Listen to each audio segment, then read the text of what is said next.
Well, welcome everyone, and thank you for being here today. We're here to share some news about the deflection program that began serving people in our community in September of 2024.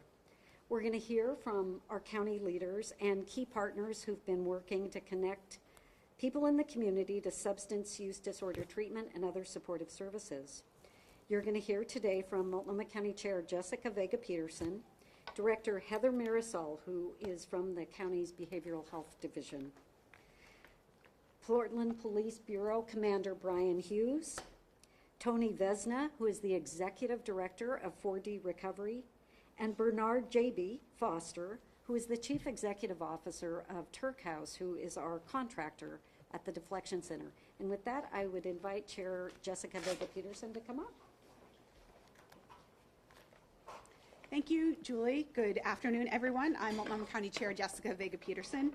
I appreciate your time today to cover a critical milestone in our work to provide greater behavioral health support and pathways to treatment and recovery in this community.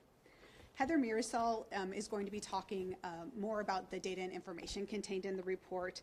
I'm here today to stand with our law enforcement and our behavioral health leaders and partners to talk about the first quarter of Multnomah County's deflection program.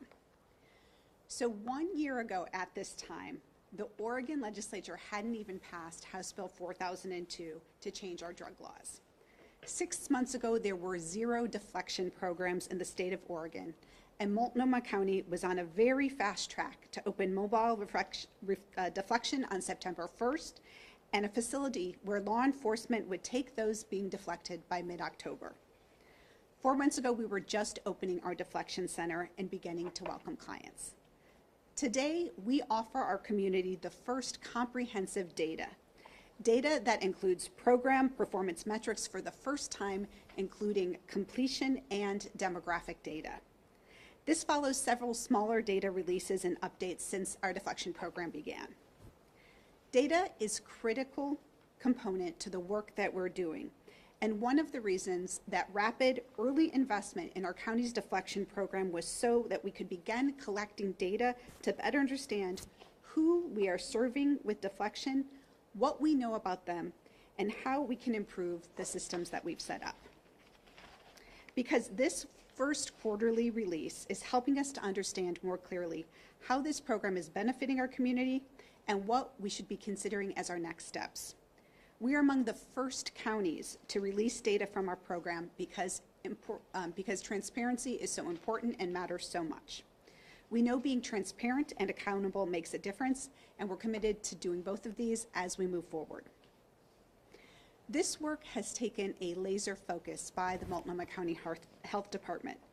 It has taken leadership across a broad group of stakeholders, especially law enforcement partners from our sheriff to Portland and Gresham police bureaus, our district attorney, and behavioral health specialists from providers like MHAAO, Turk House, 4D, and I really want to thank Turk House for the work that they've done both here in the community and for the 50 years of work that they've led in Maryland on treatment and recovery and deflection services.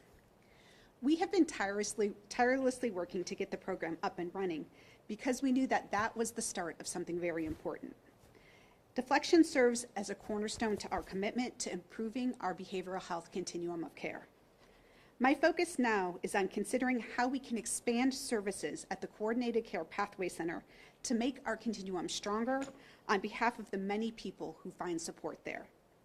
People who will be giving a chance and a new beginning. People who will not go to jail, but instead will meet people who will walk alongside them on their journey to recovery. Expansion at the Pathway Center is already underway in 2 key areas.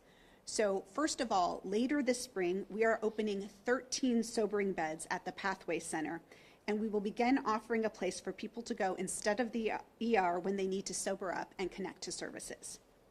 Second, from discussions at the House Bill 4002 leadership table, the Multnomah County Health Department is developing next steps around adding additional pathways into these services through providers, outreach workers, and first responders who regularly work with and support people with substance use disorder or who would benefit from pathways to treatment and recovery. Since the beginning, this has been about helping people get access to treatment instead of funneling them through the legal system with little support for treating their substance use disorder. I'm grateful that the state of Oregon added deflection as an idea and the resources to support deflection specifically in this approach when they passed House Bill 4002.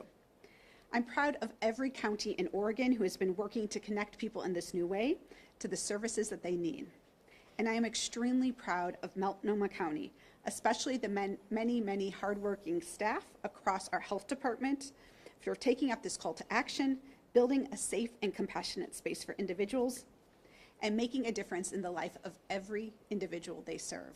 I'm also so grateful for all of the partners who have been doing this work since day one in planning and providing services and helping us make this program what it is and what it will be next. We are just getting started.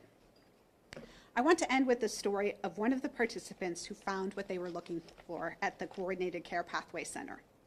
Many brave individuals have come through the center's door since October and have started to connect the dots in their lives in a new way because of that. A deflection participant presented to the center requesting support with re-enrolling in treatment services and connecting with support systems outside of Multnomah County. Pathway Center staff was able to connect this participant with their support system, arrange for transportation, and schedule an intake with a local treatment provider.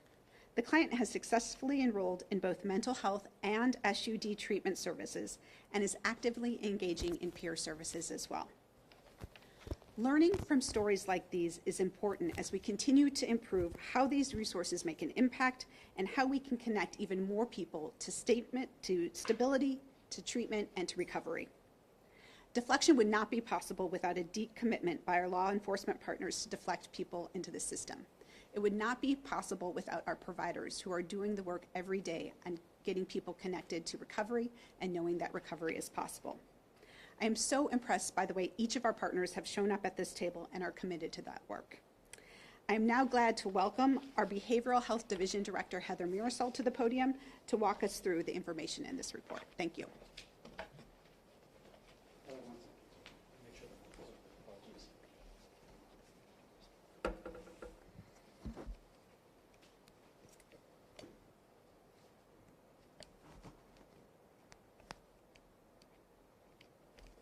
Green light. Awesome. Thanks, Diego. Thank you, Chair. Thank you all for. Yes, my name is Heather Miras. I'm the Division Director for Behavioral Health with Multnomah County's Health Department. I use she/her pronouns.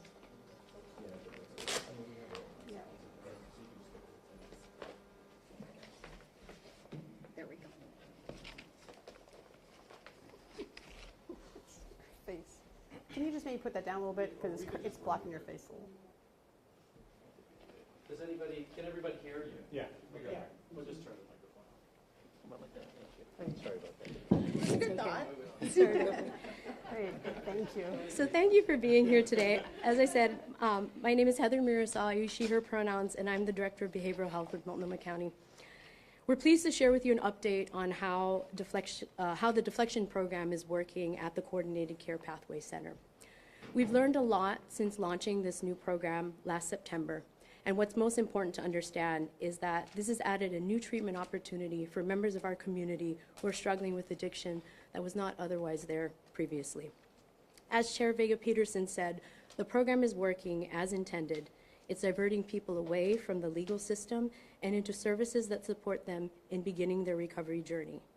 This program is voluntary, and it is supporting individuals who are choosing treatment. We aren't just seeing one or two people take the first step. We've seen hundreds embrace the support offered at the Pathway Center. Through this deflection program, we have connected hundreds of community members to treatment and other supportive wraparound services. We must also remind the community that the journey to recovery is not a straight line. It often takes people multiple times to achieve long-term recovery, and every engagement, every encounter, every referral brings people one step closer to recovery. We know that arresting people does not treat addiction and mental health disorders. Deflection offers a more effective way to treat these conditions by providing a behavioral health pathway. We will continue to ask for patience as we work to collect, analyze, and share data about the program. Due to reporting timeframes, it takes up to 60 days after a person initiates deflection to determine the outcome of that deflection. Since the program opened, we have been sharing data on the number of people referred to deflection and the number of referrals being provided. But given the 60-day period from initiation to completion, we're sharing the first full set of completion data for the first time, which is for September 1 through November 30th of 2024. We will also be sharing referral data from September 1 through December 31 of 2024. Law enforcement made 221 referrals between September 1 and December 31.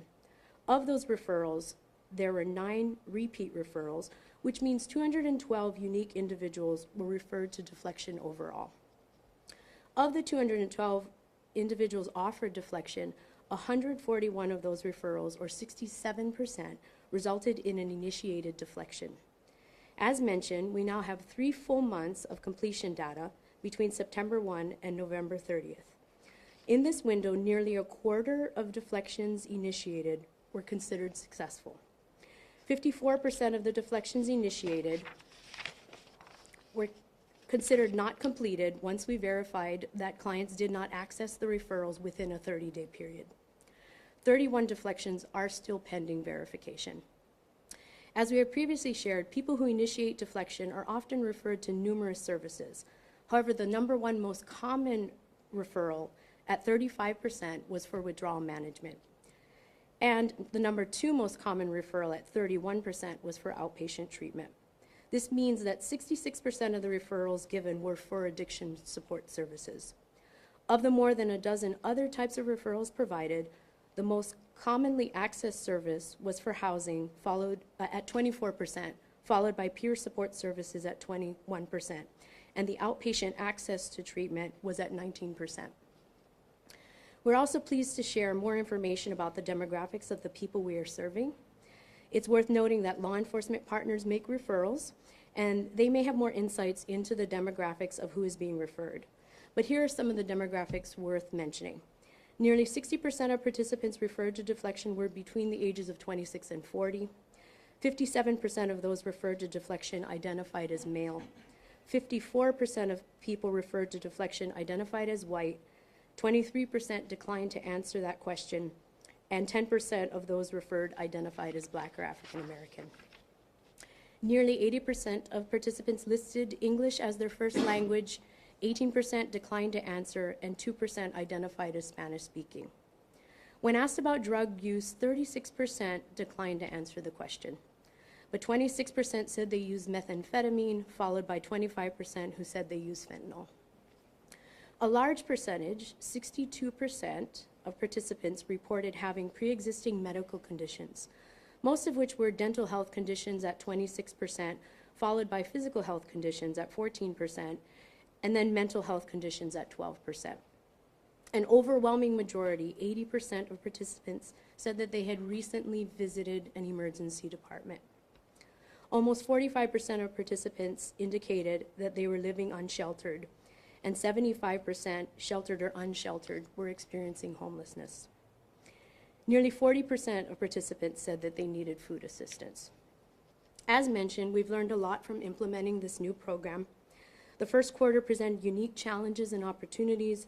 The program was launched quickly and started with a field-based approach before the Pathway Center could open. Programmatic shifts were common in the early weeks of operations, including a pivot from field-based to a center-based approach. Since September 1, we've been able to offer deflection as an option to every referral we receive from law enforcement. And we have some key takeaways from the past few months. We're adding new deflection referral partners to make the program more accessible and are exploring new options for referrals. The leadership team is also considering a potential expansion of the eligibility criteria, as the bar for being referred to deflection is still rather high. We need more transportation options and are currently piloting other transportation options to the Pathway Center, both in Portland and in East County. And we're also exploring additional transportation options from the Pathway Center, including non-emergency transport available on site and leveraging other county and city transportation resources. We're making program adjustments and hoping by the end of year 1 to incorporate more outreach increase follow-up, and create more pathways to services. In the spring, we'll also be adding 13 sobering beds at the Pathway Center, which will make a difference in who we're able to see. We plan to fine-tune data because we want to gain more insights into why individuals who may be eligible are not offered deflection. We also want to look at downstream involvement with the criminal justice system for those who do receive deflection. The work will involve developing new processes for collecting additional data from partners and determining how to share available data across the deflection system. The deflection leadership team, community providers, and Multnomah County Health Department continue to be engaged in conversations on how to improve the program to ensure positive recovery outcomes and reduce involvement in the criminal justice system for individuals who are deflected. The last thing I want to offer is that we're pleased with the collaboration between county and law enforcement partners. We believe that everyone has come to the table to make sure this program is making a difference, and we also want to thank the numerous service providers who have opened their doors to participants in deflection.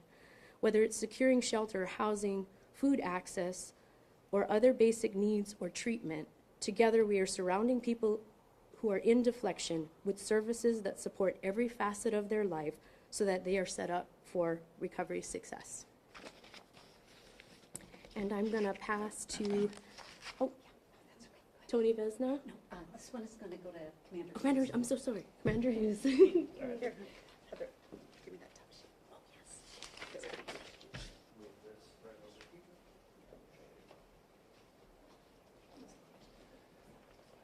All right, good afternoon, everybody. My name is Brian Hughes, and I am the commander of the Portland Police Bureau's Central Precinct. I want to start by thanking all the partners that have joined me here today in the 4002 leadership team. This has truly been a collaborative effort, and it really feels that way. We meet monthly to discuss progress and make any changes, and it's really been a collaborative effort. Thank you for the opportunity to speak about the Portland Police Bureau's role in deflection and our broader commitment to public safety and community well-being. We recognize that many of the challenges we face, substance use, mental health crisis, and chronic homelessness, cannot be solved through enforcement alone. While law enforcement plays a crucial role in maintaining public safety, we also understand that real, lasting change happens when people get connected to treatment, support, and resources that address the root causes of their struggles. Deflection is an important tool in this effort. When officers encounter individuals in crisis, this program allows us to direct them toward services rather than the criminal justice system. It's about recognizing that not every situation requires an arrest, and that in many cases, treatment and intervention can be more effective in reducing harm and improving lives. This approach not only benefits the individuals involved, but also strengthens our community as a whole by reducing the cycle of crisis and recidivism. That said, we acknowledge that our current use of deflection is not where we want it to be. Like many aspects of our work, staffing challenges have impacted our ability to fully utilize this tool. Our officers are balancing high call volumes and urgent public safety needs, which means that opportunities for proactive engagement, including referrals to deflection, can sometimes be limited. However, we remain committed to improving how we implement this program. We are working to identify solutions, whether through partnerships, additional training, or strategic resource allocation, to ensure that when officers have the opportunity to connect individuals to treatment, they can do so effectively. The bottom line is this: we all want to see people succeed. We want individuals struggling with addiction and mental health issues to get the help they need before they become entangled in the criminal justice system. Deflection provides that pathway. And as we move forward, we will continue working to make it a more accessible and effective tool for both our officers and the community. Thank you. And now I'll pass it to Tony Vesna from 4D Recovery. Hello, everybody. My name is Tony Vesna. I'm the executive director of 4D. I just want to, first off, I want to thank the county and Bernard and the other service providers who really stepped in despite the criticism from the media throughout this process and really tried to implement what I believe the voters called for, which is a public health treatment approach to addiction, but also understanding that there needs to be a criminal justice intervention as well. And I think House Bill 4002 and deflection is a really good policy that accomplishes that. I'm a person in recovery I was homeless on the streets of Portland. I was a heroin addict for a while, living outside. I went to treatment sometimes voluntarily on my own, but the last time that I went to treatment, it was through a diversion program, which is similar to the principles that we see in deflection. I was offered an opportunity to go to treatment instead of incarceration. I chose treatment, and I've been sober ever since. I'm coming up on 13 years. So I know firsthand that these programs work. I'm very humbled to have a team of other people in recovery who are out working with law enforcement, engaging people wherever they're at and their motivation to change, to participate in treatment. A lot of people want to go, they want to change, but they are stuck and grasped in the disease of addiction, which is sometimes very hard to break. Some of the important takeaways beyond the numbers you'll see, I actually think that the 25% number everybody's going to throw out is actually really, really good. I was actually a little taken away that many people were participating. It's more than I expected this early on. It's a very new program with a lot of people participating in it. But I think the biggest takeaway for me is what hasn't been captured so much by the media, and it's the implementation of the policy and how it affects two institutions working together collaboratively. One is the public safety institution, one is healthcare treatment. Beyond just the individuals that are being deflected in this program, a lot of other individuals are being helped through coordinated care between us and law enforcement, and a lot of people are getting helped, and the help is more rapid. Additionally, the county stepped in when deflection was first being implemented and set up relationships between housing providers, shelter providers, which gave us additional expediency in getting people off the streets and into shelter, even if they weren't able to access a bed or detox right away. And so I'm encouraged by these first 3 months, and I'm excited to see what the numbers look like after a year. Thank you. And next, I would like to invite my man Bernard from Turk House. And I would just like to say I went and visited Bernard's operation in Baltimore, and we're very fortunate to have him and his team here bringing the insight that that they have with over 50 years of doing similar stuff in Baltimore. So go ahead, Bernard. Thank you, Tony. Once again, good afternoon. My name is Bernard J.B. Foster. Once again, just want to thank the people standing in front of this podium, of course, to the county and then to the chair for the incredible work and commitment. Change is not always easy. And so I thank you for the dedication and the tenacity you've brought to what we are doing now. And so just want to comment a little bit about, of course, the first 3 years of this novel program. I'm happy to be with everyone today and, of course, to reflect on the first 3 months of operations at the Coordinated Care Pathway Center. Together with my team, we are very proud that through these first 3 months, most of the individuals who have been referred to deflection have engaged in the process. We are even prouder that of these individuals, more than a quarter of them successfully completed deflection as of November 30th, with more outcomes still being verified by the team. As we have stated from the beginning, substance use disorder is a very complex disease, and every single person's journey is very unique. As specialists treating this disease, we know that if we only used overall success rates to measure our effectiveness, it will always feel like we are fighting a losing battle. Instead, we are focused on the impact we are making on each individual we encounter. To date, 34 individuals have completed deflection, as others have intimated. That's 34 individuals who took advantage of the opportunity to improve their current situations by accessing one or more of the referrals we've provided them. And whilst, there's the impetus to really hone in on the numbers, as we mentioned these numbers, one of the things that I really want to drive home is that these numbers represent people. These numbers represent people. And so, of course, as the chair has already intimated, we want to be transparent with the work we are doing, but we also want to make sure that the numbers are related to individuals and human beings who are getting much needed service. And so just want to be able to cop on that. Whether they are given a safe shelter, peer support, outpatient treatment, detox, or another service, each of these individuals, each of these people is now one step closer to a more stable and healthier life when previously jail would have been their only option. And our team sees those as 34 huge victories. As for those who did not commit to deflection, we won't give up on them. At Turk House, we believe the door to recovery is always open. And whenever people are ready to ask for help, we are ready to help in every way possible, regardless of their history. We know that for most people, the path to enduring recovery is not a straight line.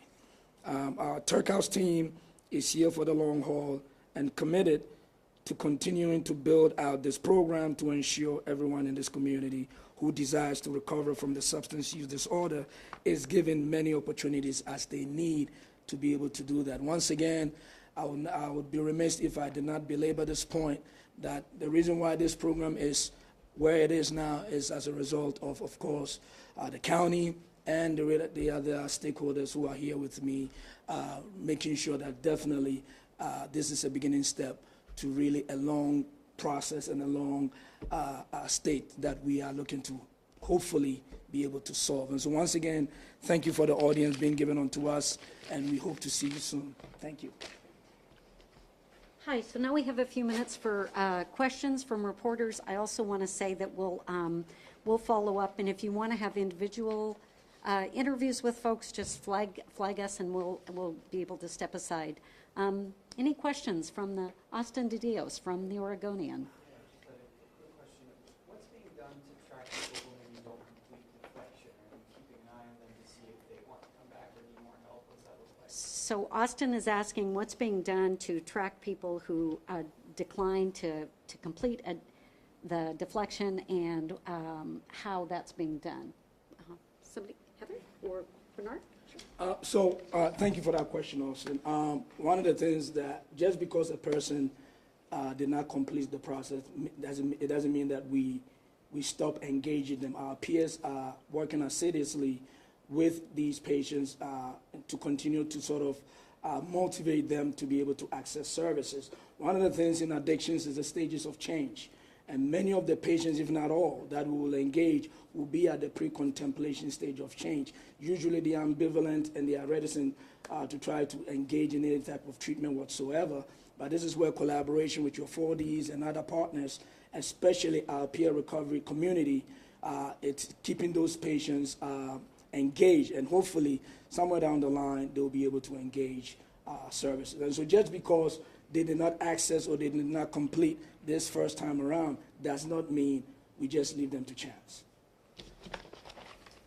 A couple questions for Chair and maybe Heather as well on some of the numbers. I mean, at first blush, the public says, okay, we spent millions of dollars setting up this center. Officers are doing their job, bringing in a couple hundred people who are eligible for deflection. But the problem, looking at the numbers, is very few are either filling out the forms, getting a referral, and even fewer, hardly any, are actually going to treatment. So where's the disconnect here? Yeah, so thank you. So I think what I want to say is, we are in this data is on the first few months of the program. And we know that we are just in the beginning stages here. One of the things that's important, and I think Commander Hughes can talk to this too, is we know that there are thousands of more people out in Multnomah County who could benefit from these services. So while you say, law enforcement is bringing folks in, law enforcement has to balance so many other demands on their time. They have their own staffing shortages they're dealing with. So one of the things that we're looking at is how can we increase the number of people who are actually able to access our services and have that opportunity to engage in this pathway. So that's one conversation that's happening. I think on the flip side, I mean, again, when you look at the steps it takes for someone to go through recovery, having almost 1 in 4 people actually go through the referral, the engagement, and actually following up on their services, that's a really good number. What we want to make sure that we're doing is that we're continuing to learn from some of the barriers that might be in place for people to continue that. So those follow-up calls are very important. And we want to learn to make sure that when people are coming into our environment that we are doing the best things possible to make sure that we're encouraging them to engage and keep on going. So again, we're going to be learning from all of this. This is the beginning stage. So the investment that you're talking about, the investment wasn't just for these first 3 months. That investment is this ongoing deflection program that Multnomah County and our law enforcement partners, our judicial system, like our behavioral health providers, we are committed to seeing this through. But I guess the question is what's missing is the officers are bringing in 200 people. That's a significant number of people that are coming in. I guess the question is they come in and folks are not engaging at that point, and hardly any are actually going through getting the services. It seems there's no direct connection or follow-up to make sure, other than they come in, they go out, that they are going to get and take advantage of the services that the program is supposed to be trying to connect people to, that there's a missing link there. Yeah, I will, I'm going to let Heather and Bernard probably speak to some of that. I will say that the connections are happening, the follow-up is happening, and it depends on where people are at their stage of recovery or their readiness for recovery. So I'm going to let the experts speak because they see firsthand about what is going on. I don't think there's a disconnect at all. I think, as Tony said, to his surprise, 25%, 1 out of 4, were able to engage in. And if you understand addiction and the disease model, you would soon come to realize that it's not easy for patients who have been struggling with this disease and are exposed to all the elements. Even the sort of the encouragement for them to access treatment is something that is new to them. And so when they come to environments like the deflection center, which is a novel idea, which is new, when you get 25%, that when you take into account the status of change, and as I mentioned before, 100% of the patient that will ever engage in services will be at the pre-contemplation stage of change. In other words, they are not ready to make any type of change concerning their lives. However, the fact that they've been able to engage entities like ourselves, 4D, will begin to get things going. And so it's not going to be a fast, a quick type of fix. It's going to be a long, arduous task of really getting the patient to understand that what the services they are getting ready to receive in the long run is going to benefit them. And so whereas I think for the media may see 25% and may say, oh, gee whiz, 221 and only 34, we see it as an opportunity. All those 221 patients that we engage, as I mentioned, it hasn't stopped. The engagement hasn't stopped. Behind the scenes, peers are still making sure that whether it's a shelter or a housing situation, they are working assiduously to make sure that that happens. And programs such as 4D, ourselves, and the county health department, we are meeting every time to ensure that we can put other mechanisms and interventions in place to help these patients access those services. And so 25%, whilst it may seem a small number, I think for us in the treatment environment, that is a good number. I think there's more we could do, and I think, as the chair has already mentioned, we are working to be able to do that. And Tony, I don't know if you want to. Yeah, sure. Yeah, 3 things. One is I just want people to think about quitting sugar or exercising or changing any other sort of behavior that they have, and how hard it can be to change behavior and how many attempts it takes. Now imagine being addicted to the most addictive substance on the planet, where every time you try to quit, you get physically ill and stuff like that. So people have a hard time quitting. So if that can just put things into perspective and kind of temper expectations around every time we interact with somebody, they're going to change their whole life. People are complex. It takes time to change. The second thing is that, there's been a focus on the deflection intervention as kind of the end-all, be-all, but House Bill 4002 had a sort of an iterative and progressive intervention framework where people who weren't successful in deflection and maybe kept, committing small crimes or having possession, they get caught up and then get probation, diversion, stuff like that. So that's still going to happen. So we're just trying to get to the lowest hanging fruit as quickly as possible, let treatment workers get the people who want to quit, get them into treatment, give a little relief to our public safety folks. And then the third thing is, you have to remember it's 3 months in. Anyone who's started a business, just a small business, 3 months in is not going to yield your best outcomes. And this is a very complex problem with a lot of different partners that are trying to solve it. So if you could save some of your most critical comments until a year, I think that would be best for everyone. I have a question for the show. None of this happens without money. Last week you asked the state for more money to help with the budget shortfall. The governor said she was not ready to give $1 more to Multnomah County until she gets some clear answers. What do you take from the governor's response? Yeah, I mean, I think anytime you are asked for a large amount of money, right, you want to understand why it's happening. For us, we found out really what the gap is for our homeless service department and the homeless services programs that we are providing.